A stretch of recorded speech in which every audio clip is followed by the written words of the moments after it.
यह लड़ाई साधारण नहीं है। बक्सर हमेशा चुनौती देता है दिल्ली की सत्ता को, इस बार भी देगा। नीतीश कुमार चुनावी राजनीति में है नहीं। पिछले 19 सालों से वो चुनाव कोई नहीं लड़ते। ये पिछले दरवाजे से आते हैं चुन करके, विधान परिषद के जरिए राजनीति करते हैं। नमस्कार, आप लाइव सीरीज देख रहे हैं। आपके साथ मैं हूं वसीम खान। देखिए, इस वक्त हमारे साथ राजद के कद्दावर नेता सुधाकर सिंह जी हैं। तेजस्वी यादव जन विश्वास यात्रा पर निकले हैं और आज विशाल जनसभा को संबोधित करेंगे बक्सर में। तैयारी क्या है विधायक जी, क्या अपडेट है? भीड़ उमड़ेगी या फिर खाली रह जाएगा मैदान? आज तक बक्सर की ऐतिहासिक भूमि पर कभी भी सभा हुई वो खाली हुआ ही नहीं। ये ऐतिहासिक भूमि है। भगवान राम की शिक्षा स्थली, विश्वामित्र की तपस्वी स्थली, ये ऐतिहासिक रहा है और परिवर्तन का साक्षी रहा है बक्सर हमेशा। इतिहास में शेरशाह से यहीं से शासक बने और यहीं से देश पे अंग्रेजों ने भी एक बार कब्जा कर लिया था बक्सर की लड़ाई से।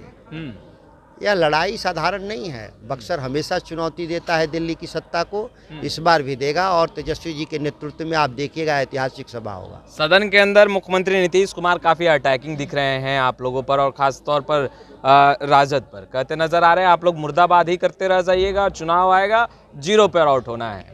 असल क्या है, नीतीश कुमार चुनावी राजनीति में है नहीं। पिछले 19 सालों से वो चुनाव कोई नहीं लड़ते। ये पिछले दरवाजे से आते हैं चुन करके, विधान परिषद के जरिए राजनीति करते हैं। अगर इतनी मुगालता है चुनावी राजनीति को लेकर, वो सीट तय करें कि किस सीट से लड़ना चाहते हैं। हमारे हिसाब से नहीं, वो जिस सीट को चुनना चाहते हैं चुन लें, बिहार की जनता हिसाब चुकता कर देगी। चिराग पासवान हैं जो कह रहे हैं कि तेजस्वी यादव जनता के बीच जा रहे हैं। बहुत अच्छी बात है, जनता के बीच तो जाना ही चाहिए, मगर 17 महीनों में जो काम किया उसमें जनता का कितना विश्वास है उन पर, वो उन्हें सच्चाई पता चल जाएगी। कहीं ना कहीं निशाना साध रहे, सवाल खड़े कर रहे हैं। तेजस्वी जी के काम को लेकर तो देश दुनिया में चर्चा है। जिस दौर में सरकारी पक्की नौकरी लोग नहीं दे रहे थे देश के प्रधानमंत्री के नेतृत्व में कई राज्यों के लोग, उस दौर में उन्होंने भी 4 लाख सरकारी पक्की नौकरी दिलवाया बिहार में। और ये केवल नौकरी का सवाल नहीं था। हमारे गांव के जो स्कूल बंद पड़े हुए थे, हमारे गांव के जो स्वास्थ्य केंद्र बंद पड़े हुए थे, वो शुरू हुआ। इसका दोहरा फायदा हुआ। सामाजिक आर्थिक जनगणना हुआ, जो देश में अभी सोच रहा है करने के बारे में, वो हम लोग पूरी कर चुके उसको।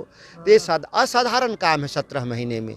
ये इतिहास में इतना काम कोई करके नहीं दिखाया, जबकि हम पूरी ताकत में नहीं थे। हम एक बड़े दल के होते हुए भी हम एक जूनियर पार्टनर थे सरकार में। तो ये अगर हम पूरा जनसमर्थन हमको रहता, हम पूरी ताकत के साथ होते तो और बदलाव लाते। अच्छा सुधाकर जी, आप लोग लगातार कहते रहे और चुनावी वक्त में तो आप लोग कह ही रहे थे जनता के बीच कि भाई हमारी सरकार आएगी तो दवाई, कमाई, सुनवाई, कार्रवाई, इन तमाम चीज़ों की बात हो रही थी। नीतीश कुमार ने कहा कि साथ आए, सोचा कि बदल गए होंगे, मगर कमाई में लग गए। समीक्षा भी होगी, जिस विभाग को तेजस्वी यादव देख रहे थे और राजद कोटे के मंत्री देख रहे थे। जाँच को लिए हम लोग उत्सुक हैं। कितना जल्दी जाँच शुरू होगा, जितना ही जल्दी जाँच शुरू होगा, नीतीश कुमार की कलई पोल उतना ही जल्दी खुलेगा कि 19 साल किस तरह से मिसलीड किए हैं बिहार राज्य को। और जांच तो एक ही बार हुआ बालिका गृह कांड में, तो सारा पोल खुला बिहार में। किस तरह से अत्याचार अनाचार हो रहा है महिलाओं के साथ, बच्चियों के साथ। सृजन कांड भी तो उन्हीं के राज में हुआ था। 3000 करोड़ रुपए लोग निकाल लिए थे। क्या हुआ उसमें? 2-4 छोटे कर्मचारी फंसे, बाकी लोग तो बड़ी मछलियाँ बची हुई हैं। ये बिना बेसलेस बात कर रहे हैं नीतीश कुमार। थके हुए हैं, चिंतित हैं कि वो कितने दिन कुर्सी पर रहेंगे नहीं रहेंगे, इस चिंता में वो डूबे हुए हैं और अब विपक्ष पर अभद्र भाषा का इस्तेमाल कर रहे हैं। बीजेपी तो कह रही है कितना कमाई हुई है, जनता के बीच जा ही रहे हैं, तो वो भी बता दे तेजस्वी यादव।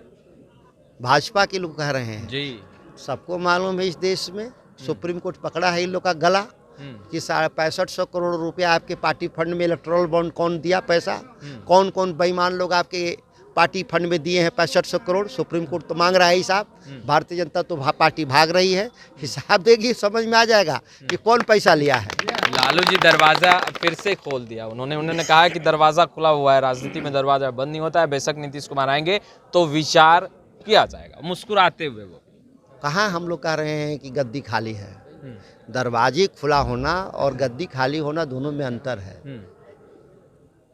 हमारी पार्टी में हमारी नीतियों सिद्धांतों को मानने वाला कोई भी व्यक्ति समाजवादी आदमी आ सकता है, जा सकता है, लेकिन पद नहीं खाली है हमारे पास। नीतीश कुमार जी अगर आते हैं तो गले लगाएंगे या सुधाकर जी विरोध पर उठेंगे? मैंने उनकी नीतियों का जो विरोध किया, आज पूरा बिहार कह रहा है कि कौन सही है, नीतीश कुमार सही है कि सुधाकर सिंह सही है। तेजस्वी यादव ने कहा कि सुधाकर जी आप सही थे। उन्होंने कहा तेजस्वी जी ने कि मंडी कानून की लड़ाई लड़ेंगे हम लोग। सासाराम में भी बोला उन्होंने, धनेछा में भी बोला, किसानों को हम मिनिमम सपोर्ट प्राइस की गारंटी देंगे, बोला उन्होंने। नीतियों पर ही सहमति बनती है राजनीति में। तो आपने सुना सुधाकर सिंह को। खैर इस वीडियो में इतना ही। हम पल पल के तमाम अपडेट लगातार अब तक पहुंचाते रहेंगे। खैर अब तक हमारे चैनल को सब्सक्राइब नहीं किया, तुरंत सब्सक्राइब कर लें। आपका बहुत बहुत शुक्रिया।